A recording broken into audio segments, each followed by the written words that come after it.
centennial here in 2023, so 200 years that some of us have been here, longer for others.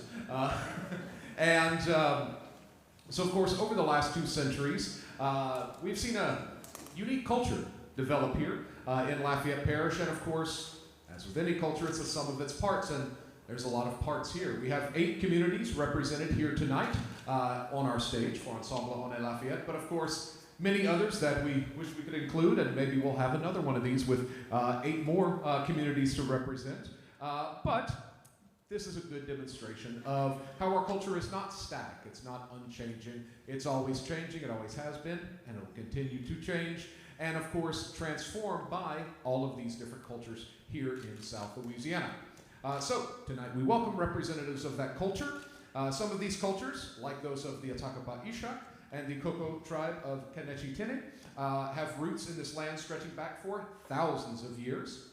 During the 18th century, we saw an influx of people of West African descent, forming the first large non-indigenous population here in this region and becoming a core part of the Creole culture that would begin forming throughout South Louisiana. The 18th century also saw the colonization and settlement of South Louisiana by many French-speaking people, both from Acadie in eastern, what is now Canada. We had French-speaking people from France as well as the Caribbean. And then, of course, we had Spanish-speaking people from both the Canary Islands and the mainland of the Iberian Peninsula coming here. And, of course, the later 1800s would see even more arrivals. Jewish settlers from Central and Eastern Europe settling here into South Louisiana by way of New Orleans, as well as Lebanese settlers from the Levant on the eastern side of the Mediterranean, who now call, many of whom, of their descendants, call Lafayette home today. So my introduction of our folks, I'll start over on that side. We have Jeffrey Derensburg, representing the Atakapa Ishak tribe here tonight. We have Dr. Zach Stein, representing the Jewish community here in Lafayette.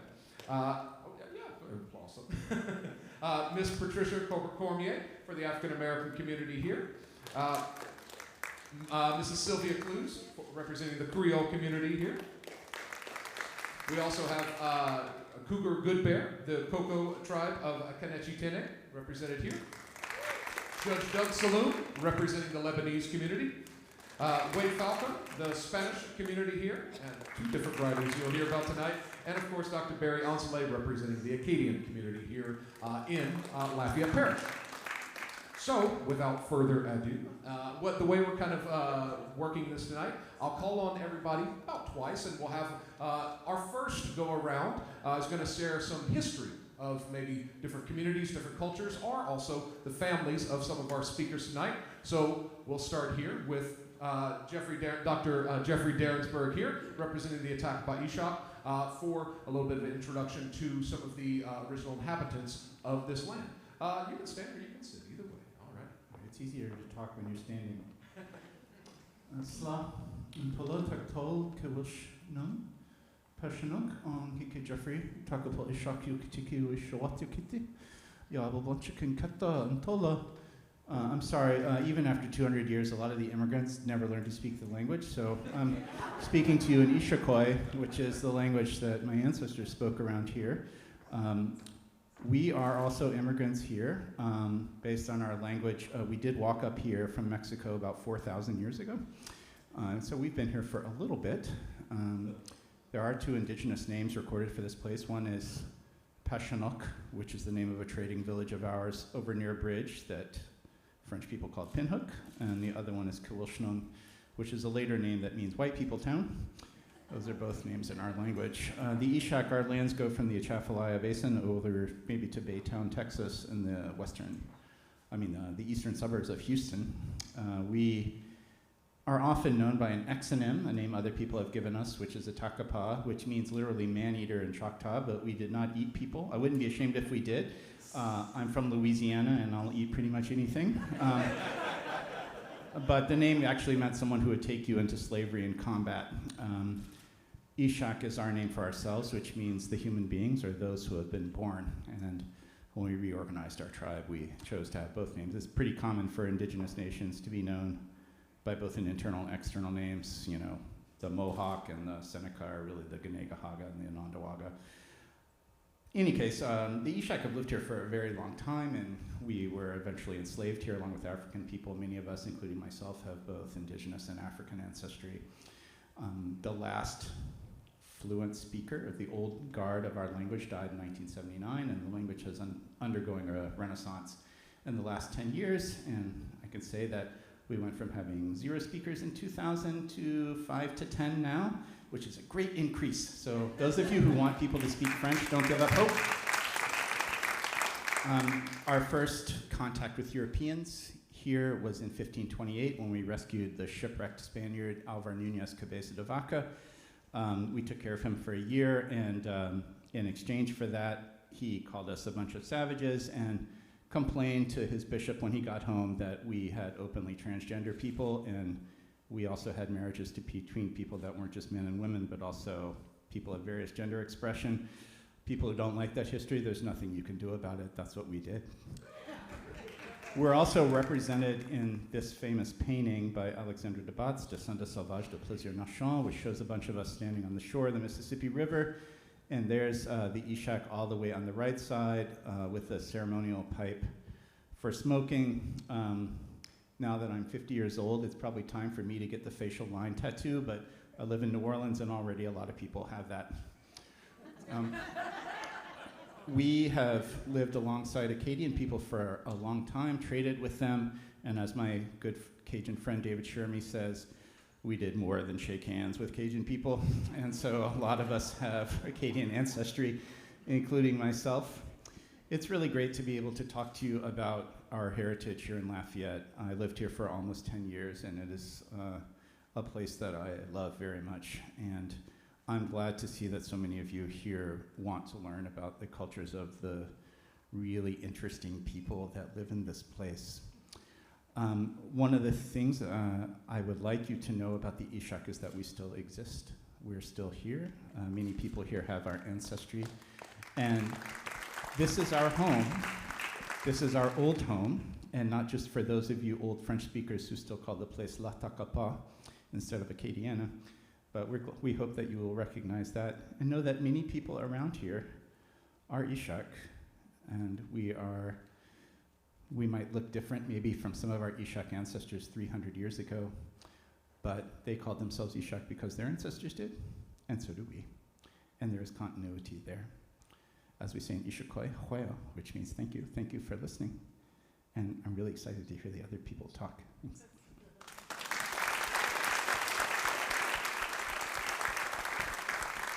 That's my grandfather. So the last slide we saw, was that your parents there, or That one, that's my maternal grandfather. Grandfather. On the left, Joseph Clifton Fobb. And that's his mother, Carrie Fobb. Perfect. So there. All right. Some Well, of my thank you so favorites. much for sharing that, Dr. Darensbourg. We'll be back in a second. So secondly, we're going to move on. But before we do, I remembered something I was supposed to say first, and now I just remembered putting my phone in my pocket. If you have a phone, which most of you probably do, if you don't mind, please putting that on silent or vibrate while we're in here tonight. You're more than welcome to take pictures, but also make sure that a flash doesn't go off on that. So, and we are recording this, as you see the cameras there. You see our little banners right here, Lafayette1823.org. In the next near future, we will have these videos up for you to see later on. And of course, the main reason that we're recording this is to show to students here in Lafayette Parish schools so that they can have access to that in the future and later on and later on and later on. You know, we like history down here and we'd like to spread it. Secondly, we're going to come tonight to Cougar Good Bear, representing the Coco tribe of Chenectine, or Chenectine, sorry, I mispronounced it. And I'll let you take it away. Sunday. Shuk means thank you. Okay, Sunday, which is the Coco tribe, Chenectine. Translating, I said, hello, greetings.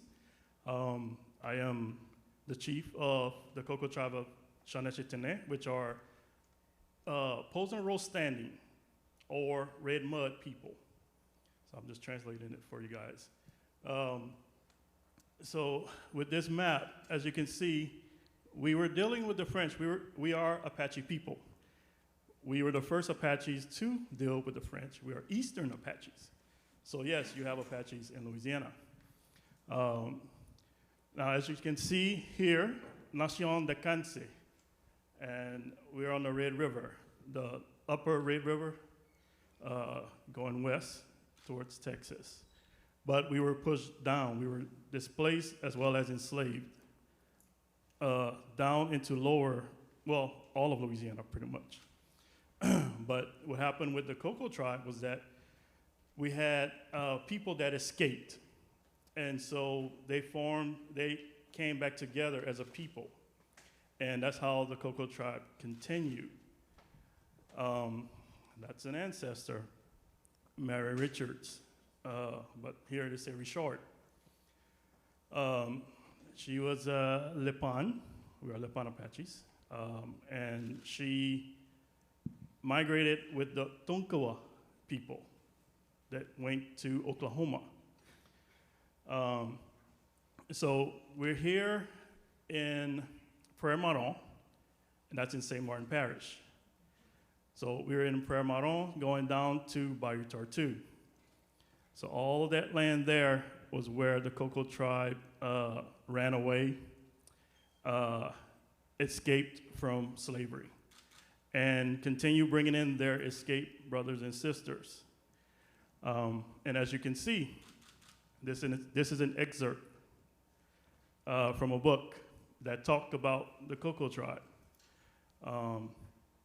So we have a lot of history here. Now, what went on with us was that our history began to become erased because we were the first slaves here in Louisiana. And for those natives who were also enslaved, they gained their freedom. They weren't enslaved. The Kansi people, the Apache people, were held the longest out of all the Native American slaves. Because the Kansi, as many people hear, the thing about the Apache people, we were difficult to get along with. So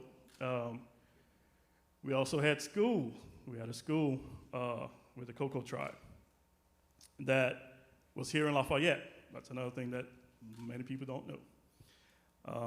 And we're still trying to find out a lot about the school, but it all lines up with Prairie Marron, Bayou Tartu, going down to our people's land, South Park, going down to where the school used to be.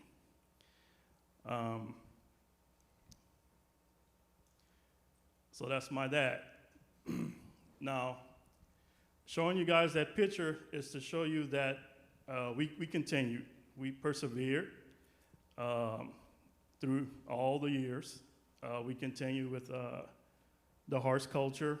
Apaches were horse riders even before we met French people. We dealt with horses, we dealt with dogs. We used the dogs as beasts of burden.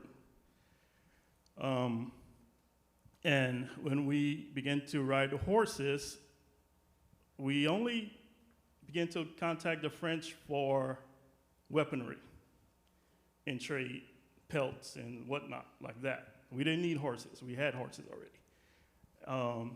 And as you can see, that's fans. We still have our traditions. We still have our language. The fan was cypress knee handle. We also use the drum. We make water drums out of cypress knees. I didn't bring mine, but you guys would probably love it. So that's a water drum up there. So as you can see, that one, and that's a gourd rattle. That drum there, it's a big drum. It's very big. It's made from cedar. So when we got displaced out of our land, we began to use different wood. We used the cypress because it's water resistant, rot resistant. And we were able to put water in there and make a resonant sound. Doom, doom, doom, doom, doom, doom, doom, doom, doom, doom, doom, doom, doom. But with cedar and other types of wood, we have to now put beeswax or resin inside to seal it so the water doesn't rot the wood over time. So that's one of our culture that persists, as well as we have a thing called hashche. Now, hashche is a spirit dancer. And we say it's a precursor to Mardi Gras. The Mardi Gras dress up. And there you go. That's the hashche. And speaking with my mom recently, she was like, yeah, they don't, the way they're dressing now is not the same how we used to dress. But that's because of intermixing with everyone else. People start to change it due to their own vision of how the hashche is supposed to be. But that's a traditional hashche, and we're bringing it back. We're bringing back the hashche, hopefully this year. And that was in Truman. Anyone knows where Truman is? That was in Truman. So I want to tell you guys Nashuk, which means much thanks, and y'all enjoy tonight. Thank you so much. Thank you so much. So, as I mentioned, starting in the early 18th century, you began to have people of both African and European descent becoming part of the population here, and out of much of that, we had our Creole culture being formed. So tonight, we have representing the Creole community, Mrs. Sylvia Clues here, and she's going to give you all a little bit of background of the Creole community here as it pertains to Lafayette Parish itself. So, Sylvia, whenever you're ready, I'll let you take it away. Good evening, everyone. I am married to a Creole as well. His name is Wilfred Paul Clues. But he did not want to speak because he said he was not from Lafayette Parish, so it fell upon me. And I thank you, husband, I love you. So I am very proud to embrace my Creole heritage. First of all, on my I did do my family history. So on my grandfather's side, what we found is our white relatives were in St. Martin Parish, and they were had a plantation. And I went to the 4th generation with them. And I found a lot of information that was very interesting. But I must say that I'm gonna talk about my grandfather and grandmother. So my grandfather's relatives are the Delones of the funeral home. I have not met them, and I don't know if I ever will, but anyway. And it would be interesting. I was told someone could help me contact them. Also, my grandmother is Spanish, Navarre. Also, Gary is her name, so it was Gary, and that was very interesting. So on the 1940 census, she was called a mulatta. My grandfather was Haitian. I lived much of the time in Visa, Puerto Rico, Freetown. Beautiful communities where almost everyone spoke Creole. But in my research, I found that from 1921 to 74, there was a legislative directive that said French could not be spoken or taught. Therefore, by the time I was in 1st grade, hardly any of my family spoke French. Parents did, but not to us. You know, they gossiped in French so that we wouldn't hear. So I feel bad that I don't speak the language. Also, my grandparents, the Maxills, had a piece of property on the corner of East Simcoe and Pinhook. The city bought it in the 1970s and replaced a beautiful arpent with a little slice of land and a sorry little house. And that's where my grandmother died. But I lived with them, and they were self-sufficient. We had all of the animals for milk, for eggs, for meat. They cooked on a on a wood-burning stove, the best biscuits and cornbread you ever had. We ate fruit and vegetables all of the time, so I felt very healthy. I told one of the co-presenters here that his family's pomegranate tree was where we ate more pomegranates than we knew that we could. That was the Saloon property, Saloon dress shop, I think it was.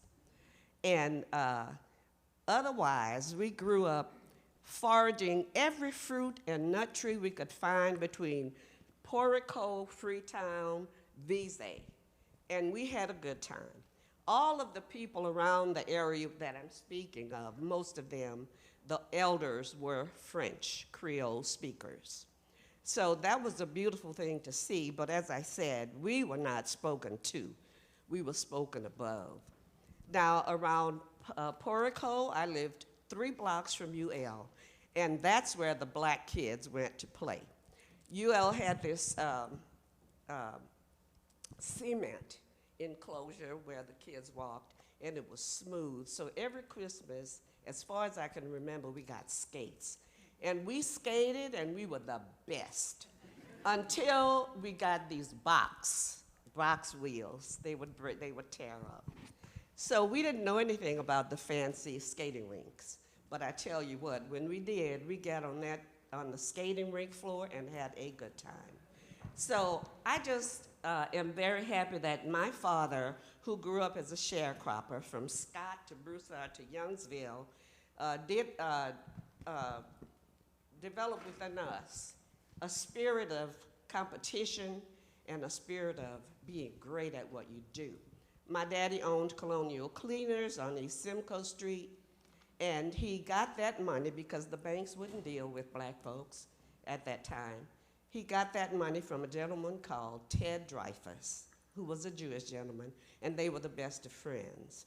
But the Creole history is great because from Paulboro on Orange Street to the block, which was called Fightingville, that's where Mardi Gras, the Black Mardi Gras parade passed. And they would, the Queen and King would be toasted in the block near the Clock and the Green Frog and whatever other club there was. But I have to say, we had fun. And our parents would go to clubs to have fun. As a matter of fact, almost every Creole community had a club right in the middle of the neighborhood. We were always ensconced between the Cajun families. So the blocks, about 4 or 5 blocks were all blacks, and on either side, we would have the white families. But we were very blessed because we did not have race riots or bad feelings. Everybody liked each other. As a matter of fact, there were other ethnic groups such as Syrians around us, and they were very friendly. So we had a good time in our neighborhood. So I was raised in Visay, Porico, Freetown, and also there was Cropperville around me and Spring Hill. And I just had a wonderful time being a kid as a Creole family. Thank you very much. Thank you so much, Mrs. Clue. Now, our next presenter, many of you may know, Dr. Barry Ensemble, going to give us some history of his connection, personally, with a lot of the Acadian and French ancestry as it pertains not just to Lafayette Parish, but throughout South Louisiana. So I'll let you take it away, Dr. Ensemble. So I know myself too well, and I wrote down what I'm going to say because I ramble. You'll be here for 3 hours. Lafayette Parish, as we have heard and will hear some more, is a complex blend of the various peoples that came here, some very long ago, some along the way, others and others more recently. And we're hearing teased out, some of this tonight, but when you get right down to it, it's like a gumbo. It's better to eat the gumbo rather than examine the onions. And Ensemble is a French but not an Acadian name. I'm going to tell you a little bit about my own personal family history, which is sort of a microcosm of the French side of things. It's not an Acadian name, though there's some Acadian ancestry hiding behind that name in the genealogy, and as well as quite a story. My wife and I discovered that we share a common Acadian ancestor 8 generations back. When I told this to my son, he went, but she was born Caroline Spurlock in Shreveport. Her mother was born Carol Postel in Plaquemine on the west bank of the Mississippi River in Iberville Parish. We are both descended from Pierre and Madeleine. She was a Como, married to Pierre Trahan. They lived in Pisiquid and Sainte Croix in Acadie, which is now Nova Scotia and New Brunswick. Pierre was one of the ones that was summoned to the church at Grand Pré when Winslow had the doors locked and read the deportation order in 1755. He and his family were deported eventually to a prison camp in England, later resettled along with a number of exiled Acadians on Belle-Île-en-Mer, a small rocky island off the southern coast of Brittany in France. He died there in 1772, leaving Madeleine a widow with several children. In 1785, when the French government and the Spanish government joined to offer the Acadians the opportunity to go to Louisiana, these exiled Acadians, she took advantage of that. And the Spanish government, of course, was trying to populate the colony so that it could function as a buffer zone between what they were really interested in farther west and these Americans steadily encroaching from the east. This recently exiled widow, who had already suffered at one nearly fatal transatlantic voyage when they were exiled, got back on a ship with her children and sailed to Louisiana, where she finished her days and was buried. One of those children was Charles Trahan, who was married to Marguerite Thibodeau at the time of the exile. He came to Louisiana with his widowed mother. One of his children, Charles Pierre Trahan, born in 1766, married Marie Landreau in St. Martinville in 1790. One of their children was, stick with me here, one of their children was Madeleine Trahan, who married Jean Martin in 1825 in St. Martinville, and one of their children was Liza Martin, born in 1827 in St. Martinville. Liza Martin she grew up and met a recently arrived French immigrant, Louis Léon Joseph Ensemble, my direct ancestor, born in Noisy-le-Grand. They had a child, Adelina, born in 1841, St. Martin Parish, and they married in 1843 and had a few more children, Madeleine, Augustin. Anyway, they apparently then moved to the Austin area, northwest Lafayette Parish. Why, one wonders. He was from a Paris suburb called Noisy-le-Grand, and apparently had come to Louisiana because there is in my family, in the Ancelet side of the family, there were musketeers, and apparently were on the wrong side of history in 1789 with the French Revolution, and had survived all the turmoil that post-revolution, and the couple and came to Louisiana, apparently looking to get away from it and seek opportunity here in a place in America where he would be able to speak his language, the French, because there were a lot of French already here. By then, the Acadians had already arrived, and he settled in Scott, and then apparently got word that the trouble he was trying to get away from had settled. He took his wife that he married from St. Martinville and their children and went back to Paris. And he died a few years later in 1849 at the tender age of 29, soon after their arrival there. Liza's last child, Joseph Caire Ensemble, was born in France in 1851, 2 years after the death of his father. Which may have something to do with what happened, because she then returned to Louisiana on a ship, got back on another ship, and came to Louisiana with all of her children, and rejoined the family in St. Martinville, where she died and was buried. Her son, Louis de Boer, my great-grandfather, eventually settled in the Austin area near Scott, where he married Anastasie Bernard, a descendant of the Acadians, with whom he had 11 children, including my grandfather, Autant. Autant married Elia Arsenault, descendant of the Acadians. with whom he had 4 children, including my father, Elmo, who married Marjorie Meyer, my mother, whose family was originally from Alsace. That's a pretty good microcosm of what happened and how complex the French, everything is considered Acadian or Cajun. It was way more complicated than that, even just on the French side. So, 2 women who went back to France with their husbands and their children after having established themselves in the New World, 4 generations apart, one deported from Acadie in 1755, the other following her husband, who was returning to his hometown in the mid-19th century, both widowed in France, elected to board another ship bound for Louisiana with their children. Those women were made of tough stuff, and my family was apparently destined to be here. And we are thankful they made it back here to share the stories.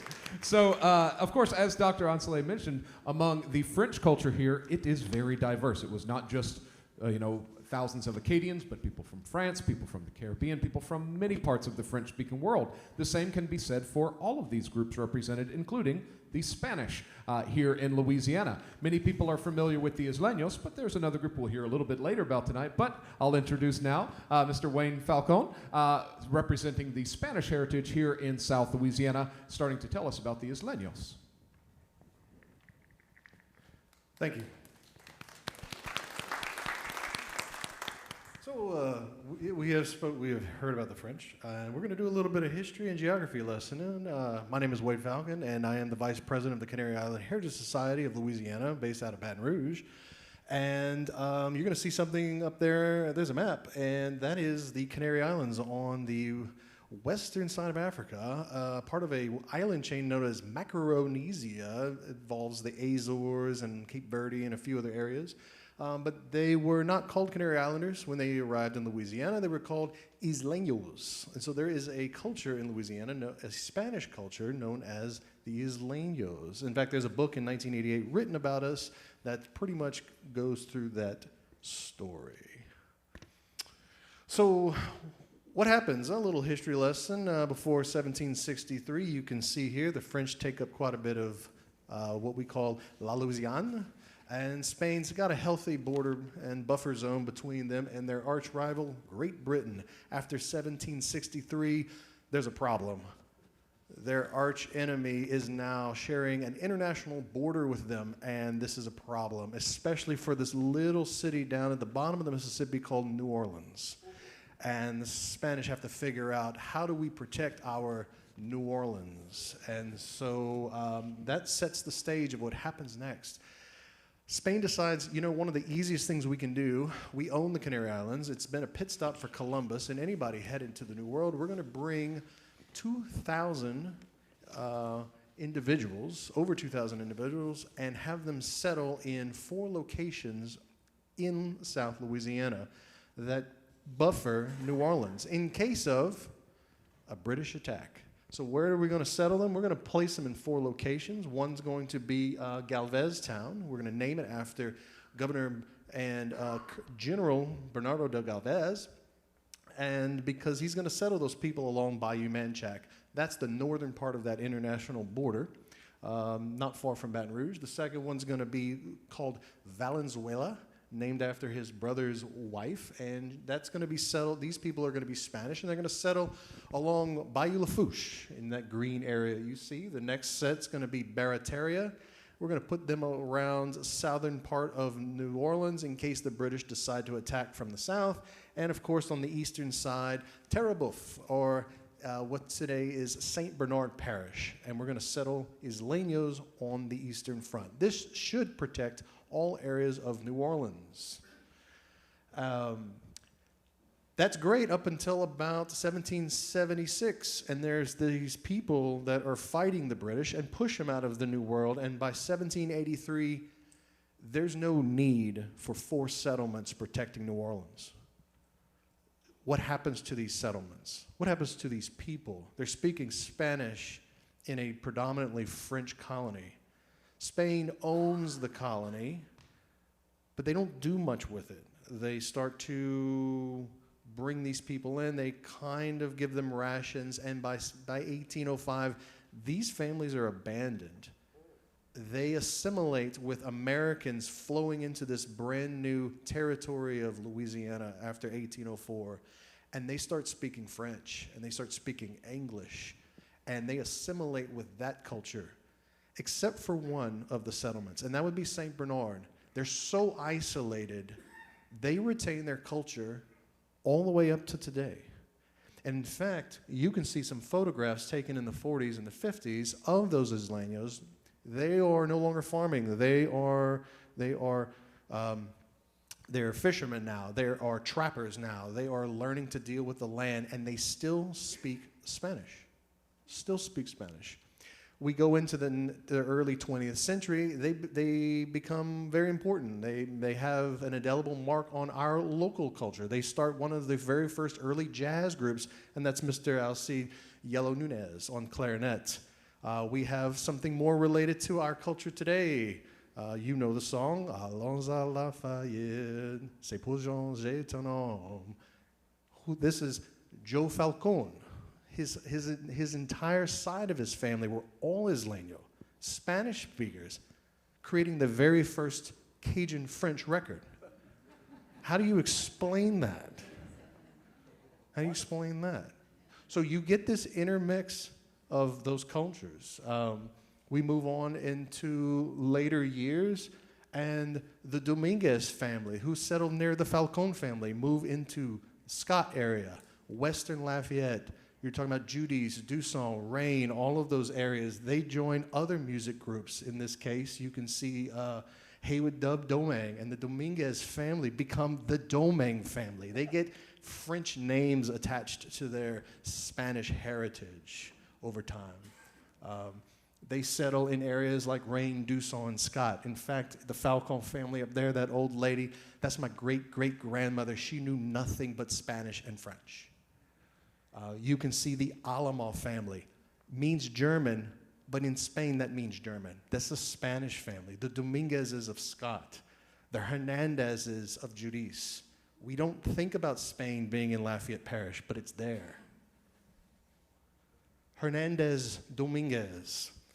That's not Plaisance, that's the French version of Plasencia. That is Isleño's Spanish name. We stop and think about Plaisance and Opelousas and the Plaisances of South Acadia Parish. This is what we're referring to. We see the Hernandezes of Judice in Lafayette, Carencro, Oson. They settle in the northern portions of the parish.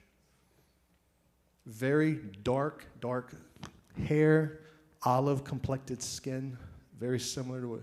And so each year we have a fiesta. It's in St. Bernard Parish. They hold it in March, celebrating the Spanish culture in Louisiana. You will recognize some of these names: Alvarado, Truxillo, Plasencia or Plaisance, Hernandez, Falcon, Alamo, and of course Rodrigue and Domingue, all Isleño families of Lafayette Parish. Thank you very much, Mr. Falcon. Now, of course, one of the significant groups during the 1800s, or during the 1700s and into the 1800s and by the 1800s would become the majority of much of the population of this area in Louisiana, including nearly 52% of the population by 1860 here in Lafayette Parish would be African Americans. So next up we have Mrs. Patricia Colbert-Cormier to give us some history of African American life here in Lafayette Parish, particularly in the later half of the 1800s during the era of Jim Crow segregation into the 20th century. Good evening.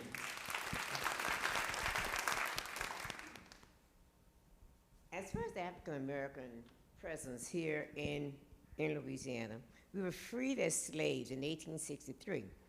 And however, the Texans did not learn about that until 1866. We were freed due to Abraham Lincoln and the proclamation at emancipation. Sorry. So in 1866, they began to pass these various civil rights laws. And I'll expound on those later. The majority of us know about it in 1964 because it was the most significant and historical. But the first one ever passed was in 1866. I was born in Lake Charles, Louisiana, and I had two brothers. And we moved from Lake Charles to Lafayette when my father and mother separated. We lived with my auntie on the north side of town because 9th Street is considered the north side of town, although now it's Louisiana Avenue. We went to school at predominantly all black schools, Immaculate Heart of Mary, Paul Bro, St. Paul, which is now known as Holy Family, and Holy Rosary. We thought, at least I thought, that everybody was the same, because all I saw was brown people, black people, different shades of brown. So I thought all of us knew everyone. We knew everybody's name. As I grew up, I found out that really wasn't true. I didn't realize that there was a certain section of town where African Americans lived or where the Caucasians lived. So after a certain period of time, I started noticing, after we moved from my auntie's house, we moved to a section called Truman Addition. We lived in Truman Addition, but we had to walk to catch a school bus. It did not come into our area. Now, mind you, this is after slavery, after the Reconstruction era. We were now in what is known as the Jim Crow era. So we had to walk up to catch the school bus to go to school.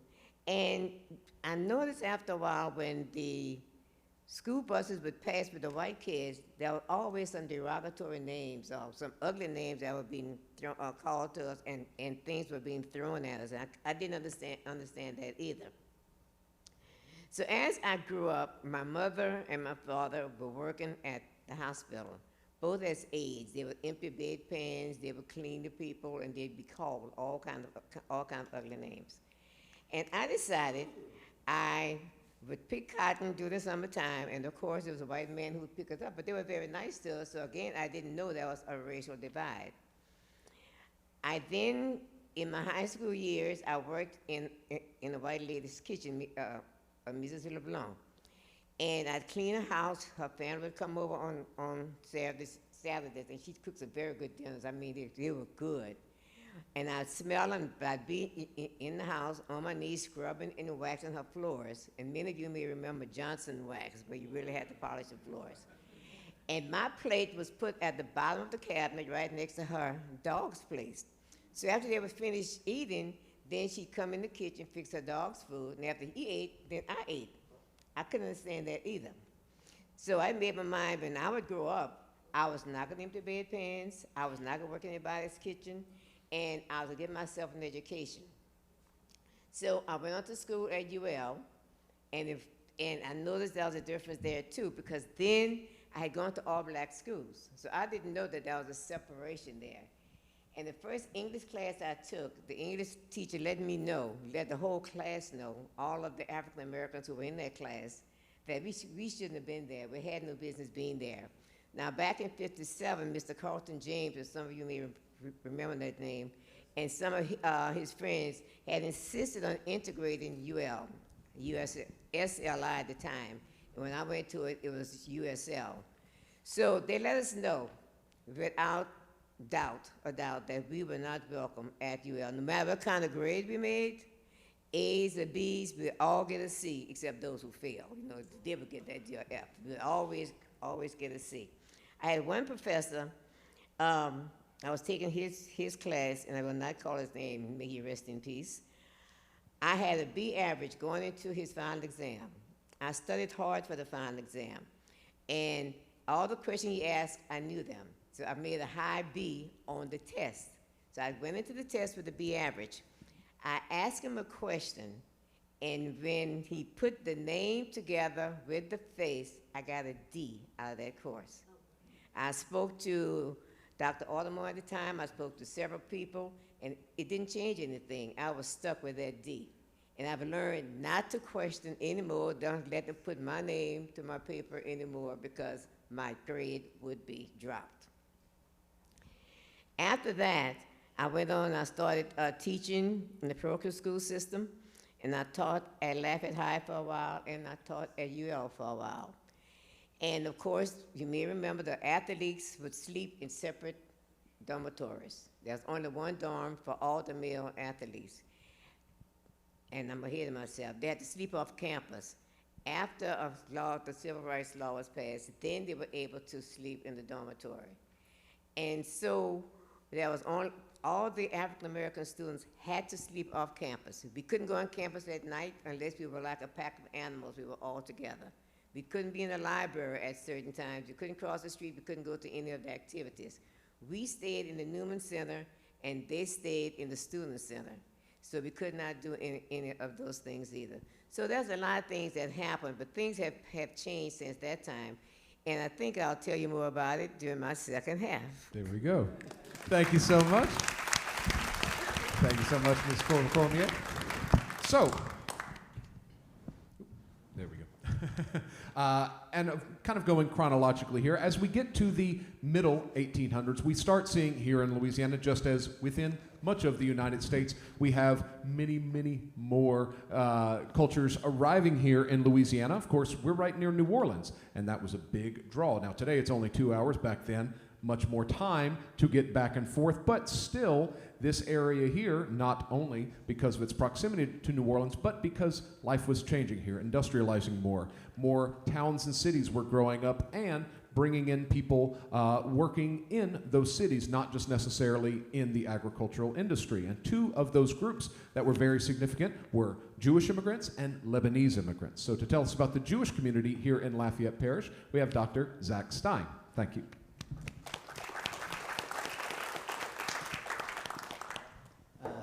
Thanks very much. So I'm the head of special collections at UL Lafayette, and as you might be able to tell from my Midwestern accent, I'm actually not originally from Louisiana. I'm originally from Chicago, Illinois. But I think that's significant here because I'm originally from Highland Park, Illinois, which is a northwest suburb which has a fairly large Jewish population. And so when I came down here about coming on 7 years ago, it was almost like a culture shock to see a very tight and small Jewish community. I actually had a friend who once joked, like, with the number of Jews here, you can almost count them in one hand. But what's interesting about that, though, is it actually made, with this really tight Jewish community in Lafayette, it actually made me very interested in learning more about them, and also just about the Jews of Louisiana in general. So, through my research, thanks to some materials in our archives and also others as well, learned some very interesting things about the Jews here. So, just to kind of start, eventually I'll get to Lafayette, and in the second half I'll talk more about the Jewish community in general here. But I think where we need to start is the Jews of New Orleans. It was about probably around maybe like the maybe the mid 1700s, where Jews from like mostly Eastern Europe, but especially like Germany and Alsace-Lorraine. They were coming down to many different parts of the U.S., but in Louisiana in particular, they were coming to New Orleans, which was a port city, and many there were many Jewish like businessmen and peddlers and merchants that were coming there, and they were also working from like the Caribbean, like islands like from the Caribbean and such.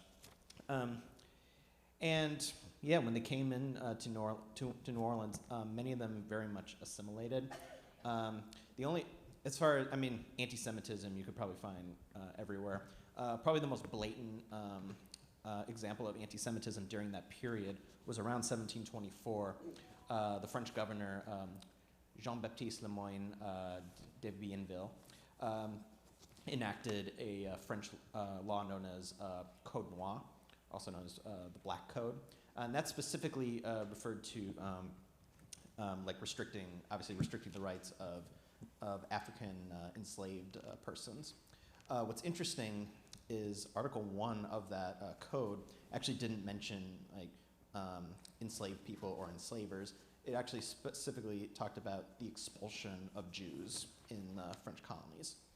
And I believe the third article clarified, saying that that it didn't allow religions outside of the main denomination in France at the time, Catholicism, to be practiced in the Louisiana colony.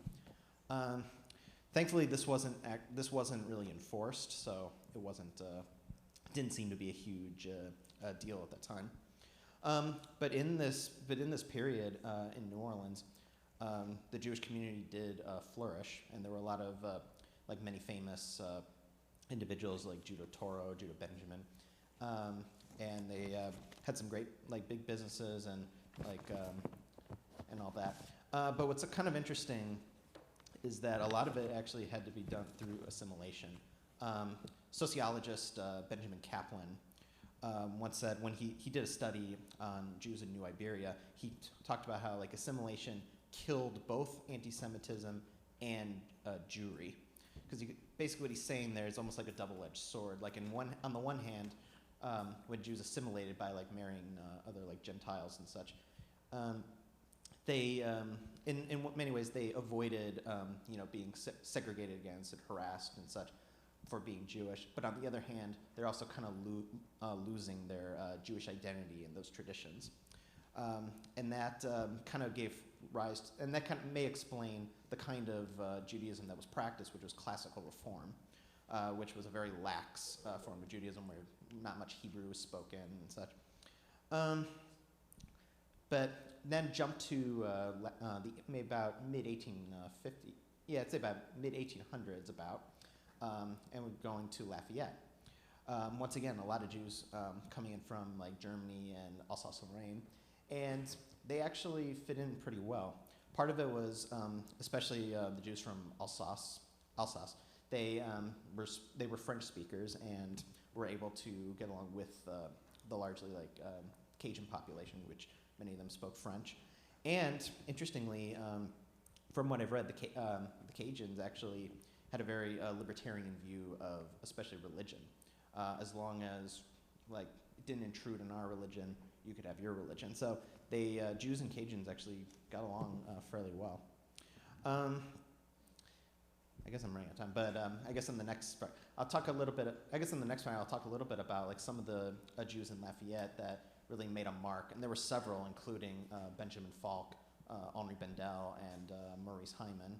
I'll talk about them later, and then I'll talk a little bit about the development of the Jewish community, and including like the Jewish congregations.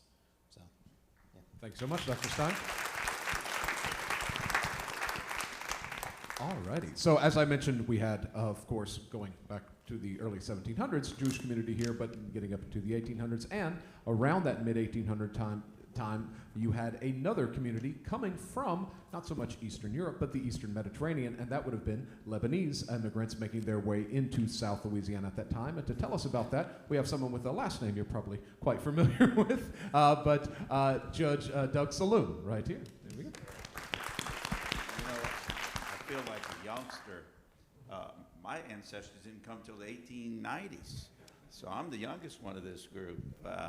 It's really amazing how the ties between all the areas and how we all ended up in this part of God's country, Louisiana, the Lafayette area. And so what I'm going to do, when I was talking to Jay, I said, if I name all of my relatives, I'll be here about 3 hours. So we'll worry about that on the back end, the next side. But what I want to give you an idea of what brought my ancestors to this country, because if you look at the history of the Middle East, history of Lebanon, it is it's mentioned in the Bible, the cedars of Lebanon. Jesus and Mary walked the lands, and so you would have to ask in many ways, why would somebody leave that to come here? And much like we've been listening to, there's the same reasons: religion, and greed, and of course war. And so if we go back to what brought the Lebanese people to this area, I have to give credit to what I'm going to share with you to my mom. Although my dad was a great historian, my mom did some writing on the topic, so I have to give her the credit. And Miss Yvonne Saloom, that many of y'all know, has written a lot about it. In fact, many of you need to, probably UL has it. There's a book on the early heritages of Lafayette that was published in, I believe it was the 70s, by Quintella let's see, Quintella Allen. She was a professor at UL. So get a hold of that. It's a big white book. Any Lebanese family has it, I promise you. And about the 1865, around the time of the American Civil War, there was a transition in Lebanon, much as the French had, and their Catholicism, had protected a lot of the Catholics in Lebanon for about 75 years.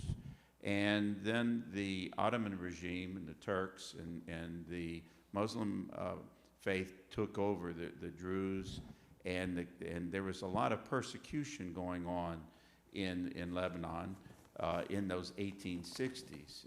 And a side story, I'm around because ironically, a lady that was caring for two of my great-grandfathers and my great-uncle protected them in her skirt. She hid them in her skirt as they were going around picking up kids. She actually protected them. So the irony of life is we all need each other. Without her assistance, 2 Catholic kids would have never lived to be 12, 13 years old. But so around that time, there was political strife, there was economic issues, and the people that were coming from that country had a great deal of education, they spoke French, they spoke Arabic. Aramaic was the original language, but it had shifted to Arabic, and some spoke English.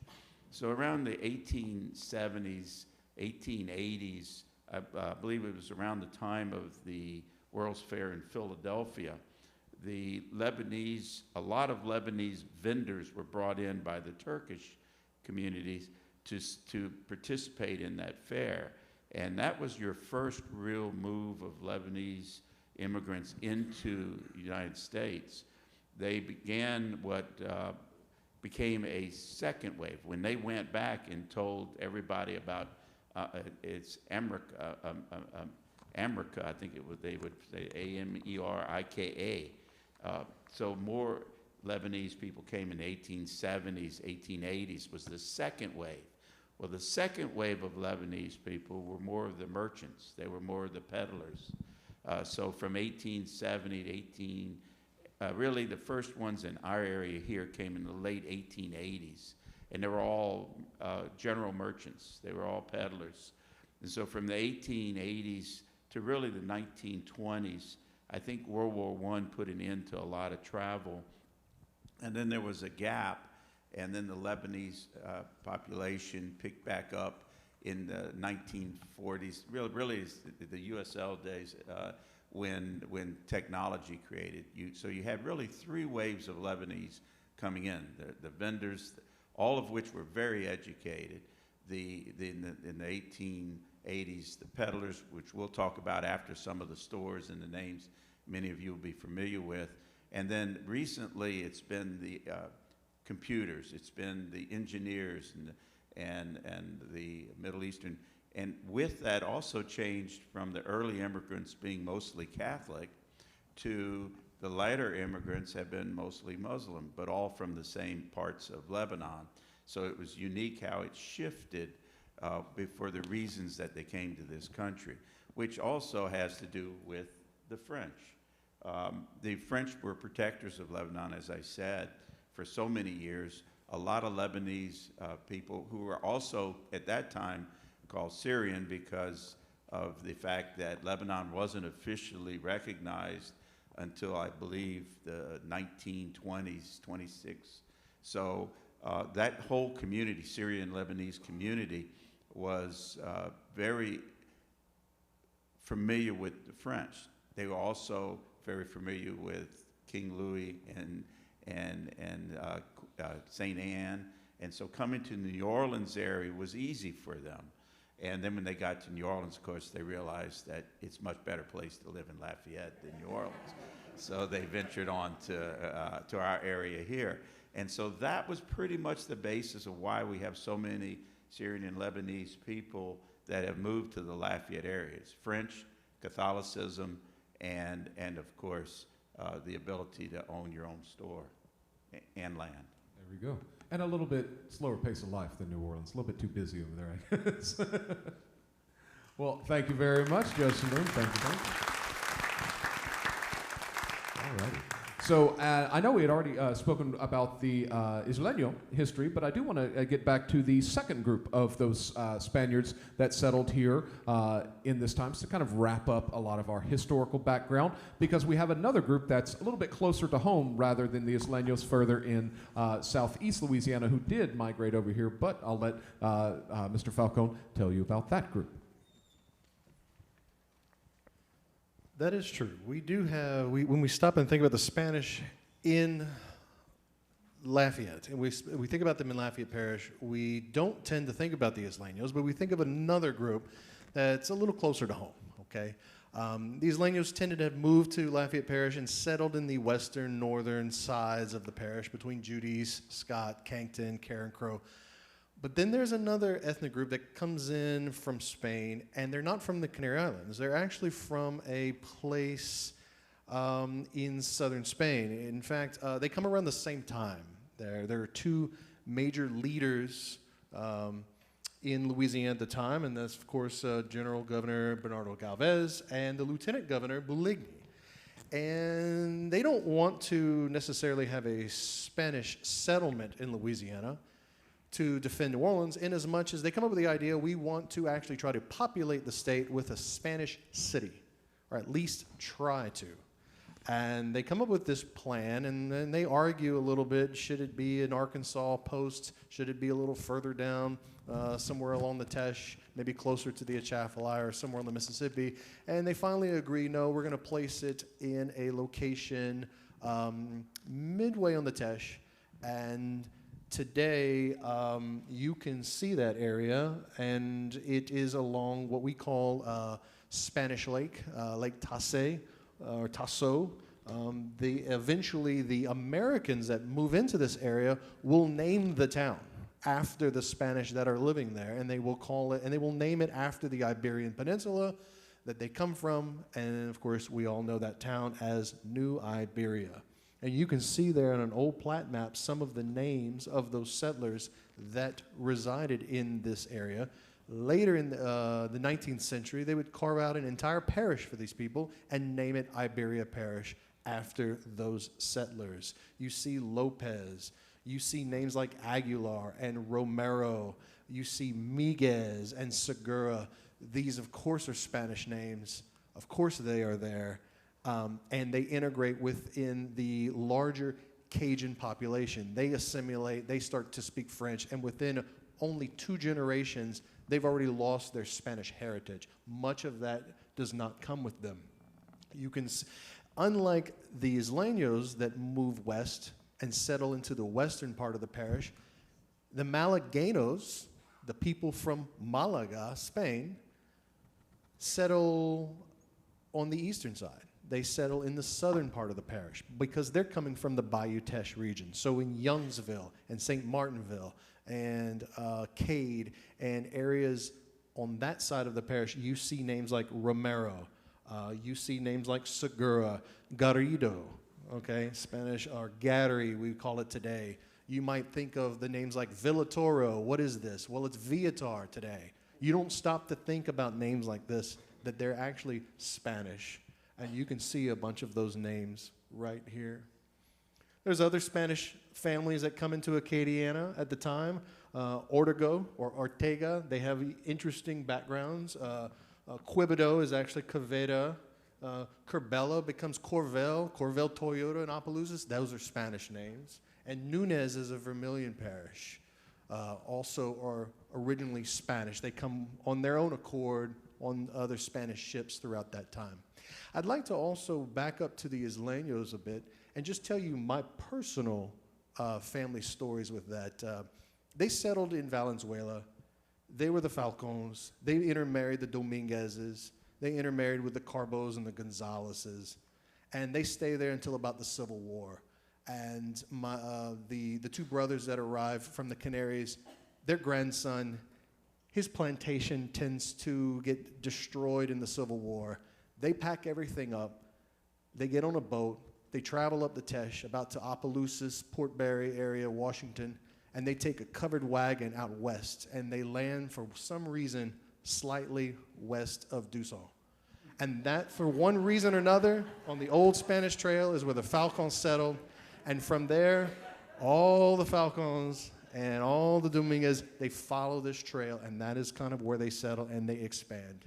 And so that's where my family comes from. So I'll share with one little tiny story. My uncle, great uncle, would tell me as a kid, in the front of the house, the women would hang out and they'd all speak French, and he'd play and run around to the back of the house, and all the men would be there, and they were all speaking Spanish. Thank you so much. I think I played a game, the Ogeron Trail, right? That's what? No. Oregon, maybe? No. Betcha. All right. Well, we spoke to Dr. Darensberg over here about the Atakapa Ishak earlier, and I do want to give a chance for some of our speakers from earlier to, as Mr. Falcon did, tie it into a little bit closer into modern Lafayette Parish today. So if you've got some more stories to tie it into us where we've got our feet firmly placed here in Lafayette Parish, we'll kind of go around the group for a second time. Well, there's plenty of stories. Oh, yeah. And it's amazing to me how many times, and this is something that I had a lot growing up, how many times I'll say, well, you know, I'm a member of the tribe, I'm a tribal council person, and someone will say like, oh, and they always use the word Atakapa, like, oh, my grandma was Atakapa. It's kind of like my grandfather, you know, like, he would describe himself one way in English, but in French, it would always be something else. And I'd speak to him in French, and he'd go like, "Oh, ma mère, un sauvage, et ma père." I was like, "So your mom and dad are Indians?" He'd go, "Yeah." It's like, "Well, what does that make you?" And he would be like, "Oh, nous autres, that's what we are." Like, he wouldn't, you know. And there's like a thing here where people feel if you're mixed with African heritage, then you are African American, which is fine. Most people in my tribe are African American by that definition. We're not ashamed of that because black is beautiful and always will be. And always will be. But there's also a sense in which people who have native heritage, like it's not something really real. Well, it is real, and it infiltrates a good bit of the culture here. When you eat red beans, when you eat cornbread, when you invite a stranger into your house that you don't know to eat dinner, especially that's one of the most common native traits across the United States. When you listen to Zydeco music, almost all of the original Zydeco performers had a background in our tribe. In fact, the first book ever published about our tribe was called The Indians Who Gave Us Zydeco. There's a lot of our culture and heritage here that people know about, and it's okay to know about that. And it's okay if you like say, hey, you know what, my ancestors were in this tribe, and that's okay. That's fine. That does make you Ishak. There's no shame in it. Someone once asked me on a research trip I had taken, and it was in a rural town near here, and I was with a local person who was guiding me around. We were looking at some sites, and especially some mounds around here, and I met a person, he goes, you remember the tribe? And I said, yeah. It's like, and you tell people about it? Because he's like, aren't y'all cannibals? And I was like, you better watch out, you see? You'll see. But in fact, there's so much that we've left behind, and what we ask our people to do is just to recognize that, to realize that we're still around, and I hope you enjoy eating our food, and know that one of the first things we used to trade with people around here was smoked sides of bison, which are now all killed off. There used to be bison around here. Yes, there were. In fact, one of our bison hunts was observed near here in the 1780s. And I think about that. The first thing we're trading here is smoked bison sides. And what are we eating now? When we go down to eat, we're eating tasso, and we're eating our own ancient corn pudding, and they call it makshu. And they're eating our red beans and our hot peppers. And don't tell me y'all learn how to eat no hot peppers in Canada. So recognize that that's where a lot of that comes from, and we're happy to be here. And there's so many other cultures here. And if you're from other cultures here, I'm going to go ahead as an Ishak and give all of you permission to be here. You don't need to worry about that. All right. So thanks for listening. And these stories are so great. I want to hear you all talk again. Thank you so much, Dr. Darren Swift. Thank you so much. Now, we talked a little bit about Creole culture. I'd like to go back to Mrs. Clues here to give a little bit more connection here to Lafayette Parish. And, of course, kind of a little bit of growing up here. You shared a little bit at first in the connections with the other groups, but if just a little bit more to say, I'd like to go back to you. Yeah. Absolutely.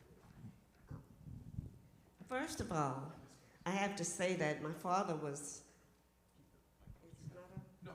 Thank you. My father went into the Army and served 2 short terms. And he went into the Army an educated man in terms of being a jack of all trades and actually a master of them all. He was a very smart man. He came out from the armed services and built my grandparents' home on that corner of Simcoe and Pinhook. And he was the oldest of 6 children, a beautiful man, and he married my mother, a wonderful woman. Now, I didn't know a lot about my mother because she didn't talk very much, but Daddy talked a lot. He said that her father had been a preacher, but he fell into disrespect by being, he was a Baptist preacher, but he drank a lot, so. My grandfather on my daddy's side was actually a farmer, like I said, sharecropper. So we had the most fun at that place. Everything that happened good happened there. But one day I was walking across the yard, around the garden, playing and having fun, and I was hopping through the greens, whatever they were, and I was barefoot and I stepped on something cold. I said, feet don't fail me now, and I was running like Mantan Moreland. So, but that was the fun in my life. The bad thing in my life was the fact that as a young child, we had to walk for miles to go by UL to Paulboro High School. That was a long walk for a young child. And we had to pass through pastures where there were the cow dung. So you had to really be careful what you did. Now, I'm so proud of the fact that, I guess this is a good story. Because of the times, most Creole African Americans were entrepreneurs, and we had businesses galore. We had many nightclubs. We had several hotels. My uncle was one of those. We had the beauticians, the barbers. Self-sufficiency was absolutely necessary. And my mother's career started after there were 3 children in their family, when Daddy built his dry cleaners. And he built it himself, and that's where her career started. But other than that, I think she did a short stint as a maid.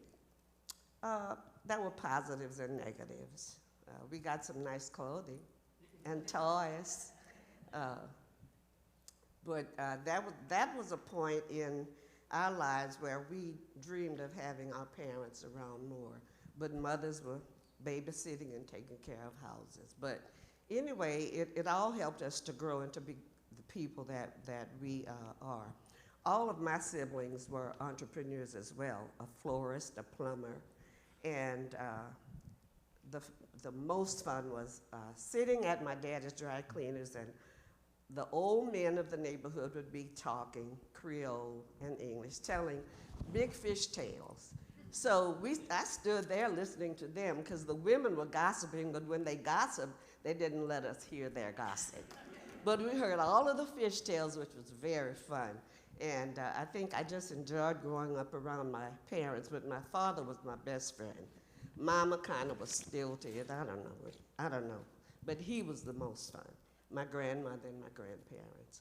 All of my relatives came from New Orleans area, basically, down the Highway 90, and went through Lafayette, Youngsville, Lafayette, Scott, Port Arthur. I didn't know we had so many people in Port Arthur. I have a beautiful family. One part I don't know, and one day I might venture to know them. the Delones here in Lafayette. Thank you very much. Thank you so much for sharing that. Thank you. Give us clues. Now, she mentioned some neighborhoods here in Lafayette, and also entrepreneurship and a lot of businesses starting up here. And I know when I was talking to Dr. Ensemble before, you mentioned the journey of a lot of families, a lot of Acadian and French families from the countryside into northern Lafayette and not far from the Laplace neighborhood. If you want to give us a little background on that as well. Yeah, for the first years of their marriage, my parents lived in Cankton, where my dad had a little barber shop. Oops. And we moved to Lafayette when I was about 4 or 5, when my dad got a job at the city barber shop on Jefferson Street. He worked the middle chair of a 5-chair barber shop there downtown Lafayette.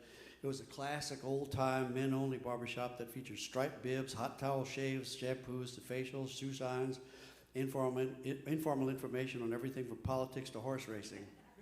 The barbers all wore white shirts and black bow ties. We had one car that stayed home most of the time. Dad took the city bus to work every day for years on the Macomb-Huval route. Mom stayed at home at first, but she went to beauty school and became a beautician at the Bandbox Beauty Salon right next to the restaurant, the Putty Tat, in the oil center. It was a high-end salon that catered mostly to rich older women of Lafayette's establishment. She eventually opened a shop behind her house in Northside Lafayette, and all those ladies followed her there, and I saw a lot of them in undressed attire because they didn't mind me being there, I guess. And I heard a lot of stories in the barbershop. I grew up on Madeline Street in Lafayette's Peck Edition. It was a Cajun working class subdivision carved out of Rufus Peck's former plantation, bounded on the north by Truman, a relatively speaking, upscale Creole community. On the east by Fightonville, which in those days was aptly named.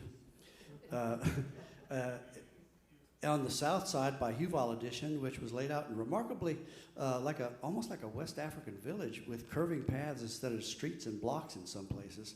And on the west by North University Avenue and open fields and pastures just across it. All of us, Cajuns and Creoles alike, were separated from the rest of Lafayette by the Southern Pacific Railroad tracks. When the train rolls, you couldn't get to the other side of Lafayette.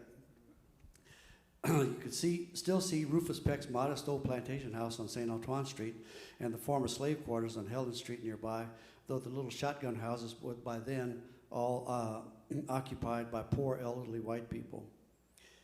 There was some Cajun spillover onto the margins of Fightonville along Madeline as far as South Pierce, and along St. Antoine as far as the tracks. But that toll was thin, clinging to both sides of those streets. Peck Addition was entirely populated by working class Cajun families who moved from their family farms to town the years following World War II. They were in search of salaried jobs for the first time in the history of their families, who had either been subsistence farmers or sharecroppers for almost 2 centuries. They all came from west and north of Lafayette: Scott, Austin, Vatican, Mere, Bosco, the old Maribula, Cankton, and Carencro. They came to town and stopped as soon as they got there, settling in this new neighborhood tucked in the northwest corner of the city. Interestingly, after they completed their careers, almost all of them moved back to family lands with which they had never completely lost touch, leaving the neighborhood now to be refilled by mostly Creole families. The original homeowners came from places where people often had a hard time getting along, acres apart on their farms, and now they found themselves living a few feet apart. As my grandmother put it, la pluie des voisins tombe sur nous autres. The neighbor's rain falls on us. Found like they were living way, way too close together. Just about everyone brought some of the country into this little suburban setting, tucking surprisingly prolific gardens into the corners along the edges of the tiny yards, raising chickens and roosters, and some more than that. There were as many fruit trees as flowering plants and shrubs, and almost everybody spoke French there, so I did too. Peck Addition was 15 blocks between University, Arthur, Edison and Saint Antoine, and it was like a little world. There were 3 grocery stores, Loops, Landry's, and Barbier's, 2 more along the edges, Touchette's and Degaterre's near the railroad crossing.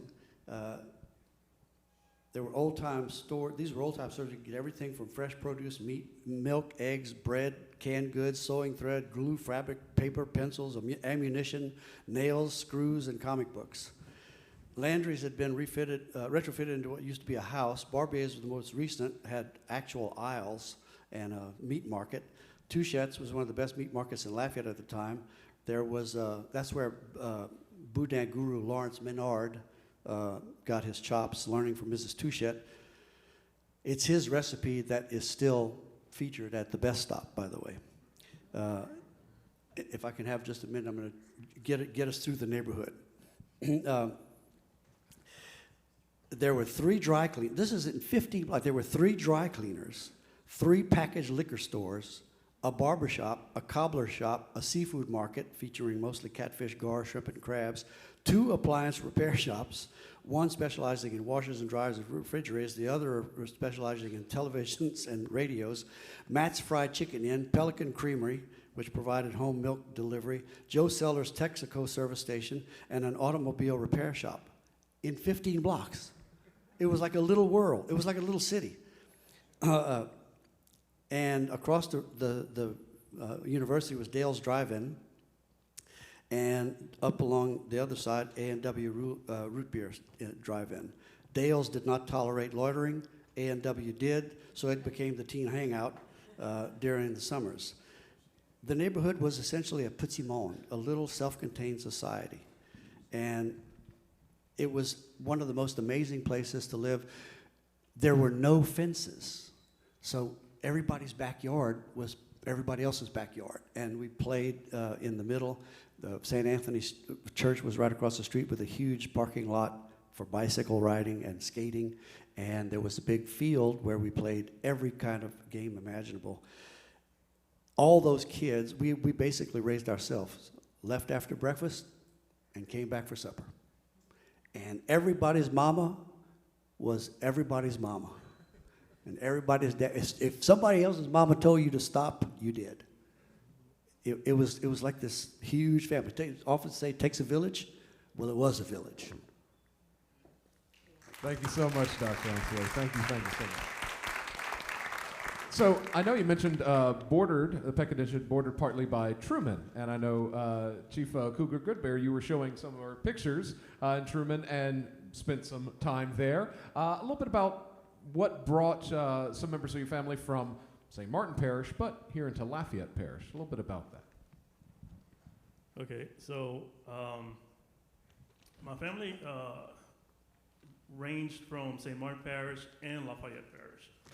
So, from, like I said earlier, Prairie Maron, which is in St. Martin Parish, Mirator 2, which is in Lafayette Parish, around Broussard area. And they moved further into, well, we say Lafayette. Many of them. Like, there are also some that moved to Freetown, Puerto Rico. That we have newspaper about a good bear kid, a young lady, who's about 4 years old when they did the newspaper. They did an article about that. Also, so in Truman, okay, I have grandparents that moved to Truman area, and we would go there, and we would actually walk from downtown area because we lived on Olivier Street, and now Olivier is way different now, and it's very interesting to see from my perspective. I think I'm the youngest one here. I don't know. I'm just saying. But no offense to anyone. But but still, like from me growing up, to see such a drastic change is like, what? And so yeah, Olivia Street is way different now. But me growing up, I grew up in this old cypress house with 10-feet ceilings, and with a Creole lady who owned the home. She rented it to us. And we would walk from Olivier Street to Truman. Because if we had money, then we'd catch the city transport, the bus. But many times we'd walk. But we kept our traditions. We also have the hashche, like you've seen earlier, which is a spirit dancer. And they were called devil dancers by European outsiders who would see this and like, what is this, and stuff like that. But the hashche is totally opposite. It's to clear negativity, clear away evil presences, for us to do our get-togethers, our gatherings, our family reunions, whatever. The hashche would come in first and clear out the space. So we continue that even in Truman. And I put that up there so people can see that, when people think of Truman, they don't see it. They don't see the indigenous people there. Also, we would actually, we also have remembrance tables. And this is like around Day of the Dead, or All Saints Day. We would put out food for those that passed. And we continued that till today. But we would put it at my grandmother's home. I don't know if they I do have a picture up there, but we'd put it in a backyard. She used to put it in front on the little step that she had. And, but as we grew up, we began to put it in the backyard. So, there won't be any kind of discrimination and stuff like that. Also, growing up, we grew up with the trail ride. I grew up with trail rides. So and it's way different now, way different. And we'd go from one spot, let's say from Pombro Bridge, to, let's say, Parks. And we would actually meet in Bro Bridge and then ride horses, not in vehicles, it's horses and buggies to Parks. And we would cook cowboy stew. Some people would say débris, I think, in French. But we cooked cowboy stew. We just did stuff like that and continued our culture. Thank you. While at a seminar working at Vermilionville, we had folks going over indigenous history here, and they said even for folks working in museums who are wanting to share the history of others or from their own community, so they are from that community, unfortunately we're almost conditioned to think of indigenous history as always in the past tense. And of course history is in the past tense, but even speaking about living indigenous people, talking about it with past tense words. So it's nice to be reminded that yes, still here, still here. So another community not too far from Truman, talking with Mrs. Colbert-Cormier about African American communities in those areas, but also the struggles that they faced during the civil rights movement and the changes during that time. If you'd like to expand on a little bit about that. Yes, during the Jim Crow era, people were segregated. White people lived on one side of town, and we lived. You always find the black community across the track or across a main street. And whenever a highway had to go through, they always chose the African American community. For example, the Van Thruway, that ran directly through the African American community. We were not able to go to a theater. We had the Pat Theater, the Nona Theater, the Jefferson Theater. We could go to the Jefferson Theater, but we always had to sit upstairs. We could not sit downstairs with others. We could not eat at restaurants unless it was a black restaurant. We could not eat. We could not go to motels because they were segregated, and we couldn't go there. The hospitals were segregated. The school, everything was separated. The whites were on one side and we were on the other side. And even though some of the Civil Rights Acts had said we were all qualified, we were all known as citizens, we had the protection of the law, we had equal rights as everybody else, these laws were not enforced by the community. So when the 1964 Civil Rights Act was passed, it was at that time, and it wasn't passed until there was a lot of civil disobedience. And people on the other side were thinking that we're just trying to tear up the country or get rid of the country. The fact was we wanted to be treated as human beings and not as animals. And finally, with the assassination of John F. Kennedy, well, Lyndon Johnson came into office, and Dr. Martin Luther King and his followers finally got them to sign it. Well, after he signed the Civil Rights Bill, about less than 3 years later, he was killed because a lot of people did not want us to have equal rights as anybody else. We could now live in the same neighborhoods with others if we can afford it. We still have some people like those in the Truman area cannot afford to move. Some in the Washington Heights area cannot. The homes are dilapidated or they're decrepit. But we're able to move around now. We can sit in the same classroom with white students anywhere we want to. We have African Americans teaching at the college level. We have these in various positions, which is good for our students, because now they see that they don't have to be just janitors or cooks in the cafeteria, or clean up somebody's kitchen. So with the Civil Rights Act that passed, we're able to go to any hospital that we want to. We don't have to be on the bottom floor, whereas the whites on the top floor. We have black doctors, black nurses. So that has changed since the 1964 passage of the Civil Rights Bill. So a lot of things have changed. We can go to restaurants. Don't have to wait for somebody or pay for whatever we want to go around to a back window like we used to have to do when we traveled to Mississippi. And if you travel to Mississippi, and I can remember that distinctly, me, my husband, and children, we had a deuce and a quarter. There was a Buick 225. And it was white at the bottom and brown at the top. And we practically crawled through Mississippi because they would stop you for anything. And we remember the 3 young men who had gotten killed in Mississippi. But we had to go around to the back to pay for our food. A lot of that has changed now, too.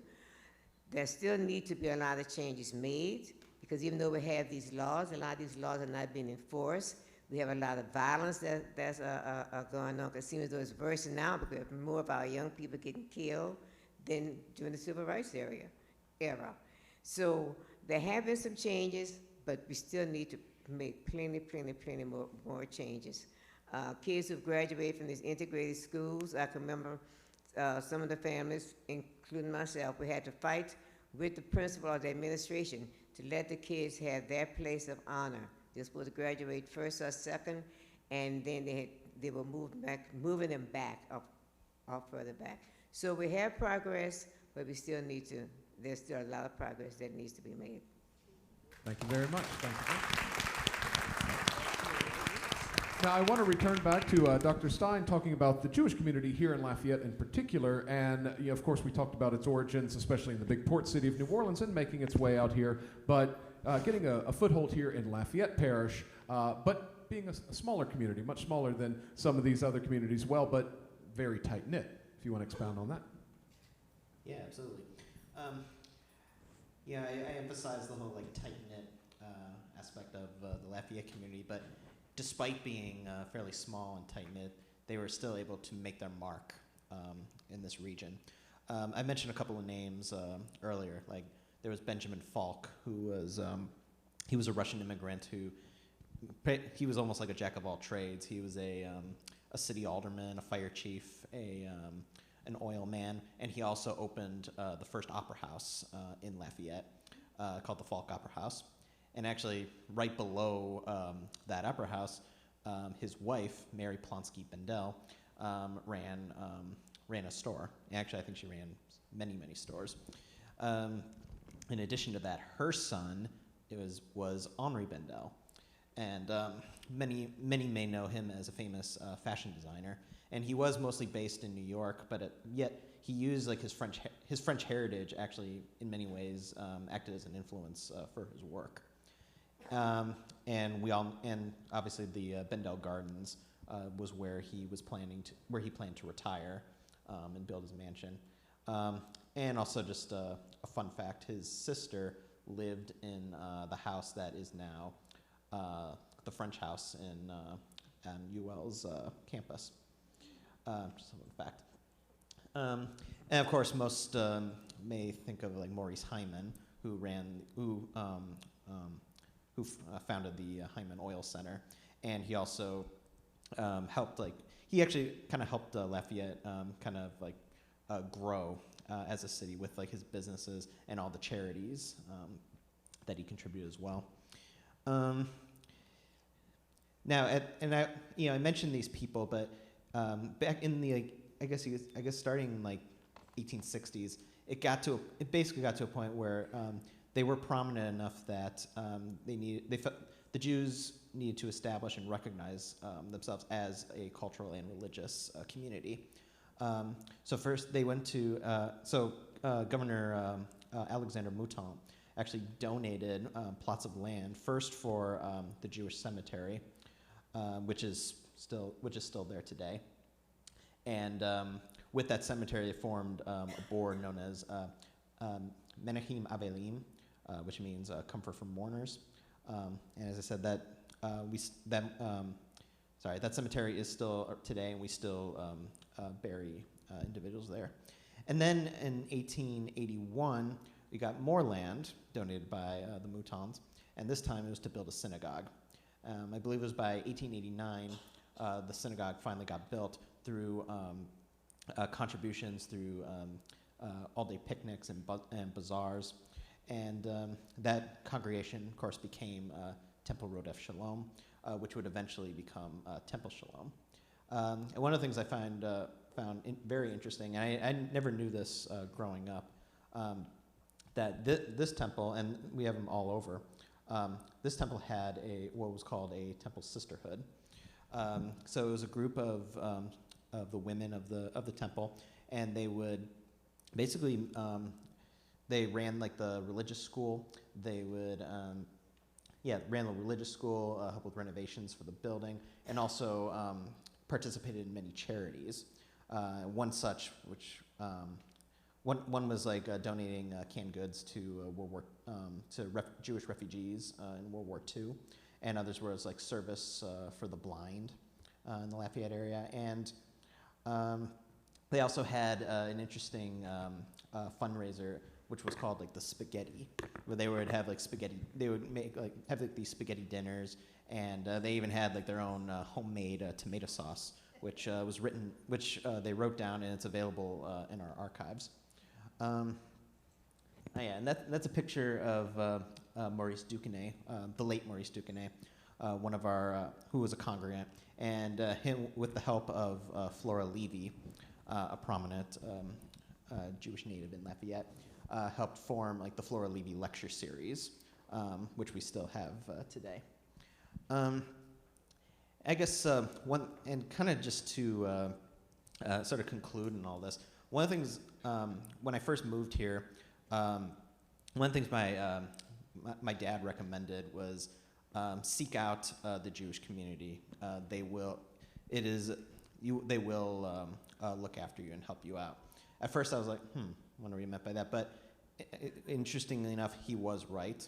One of the first things I did was when I was looking for a place to live, I called the temple and spoke with the late Edie Myers, who was president of the board at that time, and she told me exactly like where the good places to live around UL, where not to live, and when I joined the temple, they embraced me right away as part of that family.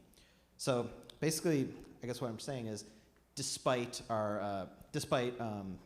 the tightness, and even though we are a very small community, we're still, I feel, a very close community, and I feel like you can see that kind of theme throughout Jewish history in Lafayette, and we continue to make our mark here. Thank you so much, Dr. Stein. Thank you. Now, one other very close-knit community, and our last speaker for tonight, coming back to Judge Saloom here, to give us a little bit more history of the Lebanese here in Lafayette, and maybe some more names that we might find very recognizable here. You got it. You know, as you hear people talking, you think, does the community make the people, or do the people make the community? And I think Lafayette's a prime example of both. And in my family, it is. The first person in my family was I'm Rashid, Uncle Richard. He came in 1892, and he came with a friend of his, Gondor Joseph. So you have Rashid Saloom, and as many of you have already pointed out, Saloom is misspelled. It should be Sallum, El-Kik, because we came from the El-Kik family line. But when Rashid made it to New York, the man laughed at El-Kik like a mule, and he got mad, and so he dropped the El-Kik, and the man misspelled it. So we've been Saloom ever since. There is a picture that comes up. This is it. This is a picture that has the Nacals, the Josephs, the Salooms, the Bustanis, the Azars, and I believe some other families that I'm leaving out. This is all of my ancestors, pretty much. My dad is 18 months old. He's up here by this pole. You can barely see him. My grandfather, Khalid, is in the black suit with his leg up on the chair. That's what Khalid Saloom Road is named after. He died in 1925. When Rashid was here, he went back and brought his wife back, and he brought my grandfather, Khalid, back. My grandfather was here, and much like many of the families, there was no way he was marrying anybody but somebody from his Lebanon. So Rashid sent him back, where he married my grandmother Esma Bustani. And so Esma was the first Bustani to come in to this area. And after a while, they hadn't heard from her. So Alfred Bustani, who was a young man, came with some cousins and came to Lafayette to find his sister. And Alfred Bustani, as you may know, was a founder of the Bustani stores that were on St. John's. And Alfred later married Rashid's daughter, who was of Florida, Farida, and Rashid's other daughter, Sada, is the line of the Haneys, the Hikes, some of the Ackles, and many other the New Iberia families. So from Rashid, you have a large population. Alfred, of course, you have the Carres. You have as Alfred was successful here, he sent for Ephraim Bustani, and Francis Bustani. Frem was entrepreneur he owned a baseball team. He became close friends with the Uvals and ended up buying Evangeline Maid from the Uvals, and he owned Evangeline Maid. He was involved with Evangeline Downs. He was involved with many of things. Francis was also with the store, and from obviously of the Bustani line, you also have today, you had Antoine Bustani, who ran the Bustani store as they got older. You have today's practicing law, Alfred, his son Alfred, and Alfred III. So one of the things about the Lebanese community that you'll find is like many of the communities, education was very important and getting something positive. So we have if you were born in the 1950s, 60s, or not maybe 70s, you were either delivered by Dr. Montgomery, who was not Lebanese, but good friends with Dr. Richard and Dr. Clarence Saloom at St. Anne's Infirmary. And St. Anne's Infirmary is one of the first places in Lafayette that was open to all people, and they delivered most of Lafayette. My grandmother, whose Saloom store was open at 1910, and we closed it in 2010, so it lasted 100 years. So when we talk about a community giving to people, this community was home to my family, who came to Lafayette with very little. And what my family had turned around and gave to Lafayette, was equally important, we think, to the city, in a sense that you had my father, who many of you know, Khalis, judge for 40 years. You had the Dr. Paul Azar, who was one of the leading eye doctors in the Lafayette area. You had all of those connections.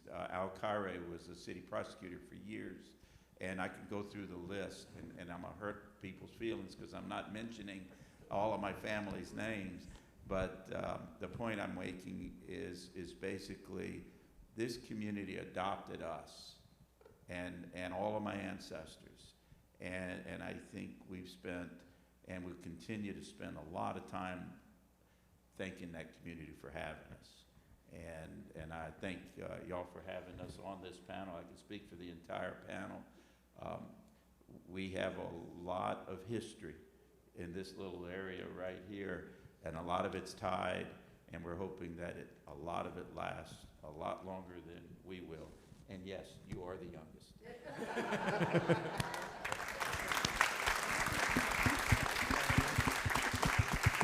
Now I think I'm the youngest, actually, now that I'm up here. No, I don't know. I got some city miles on me. You look a lot better than me, good there. But yes, one more round of applause for all our speakers tonight. Thank you, thank you, thank you. Thank you, Jessica.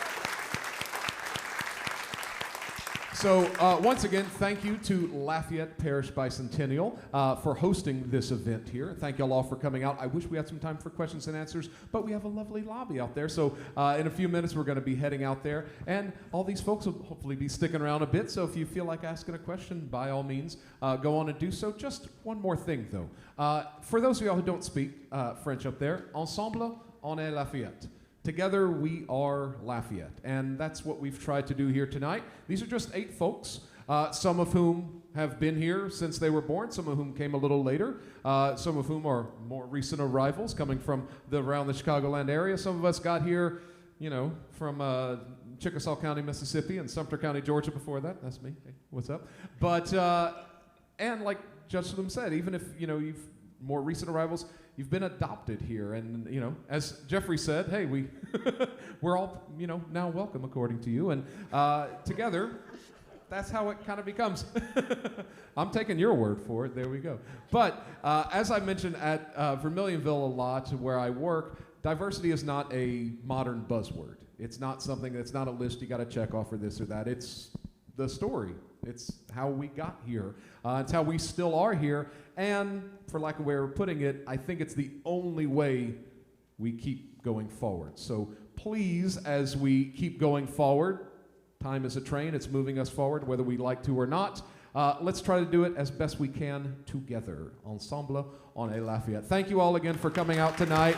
My name is Jay Steiner. I've enjoyed having you here. Thank you again to all of our guests. And y'all take care. Thank you.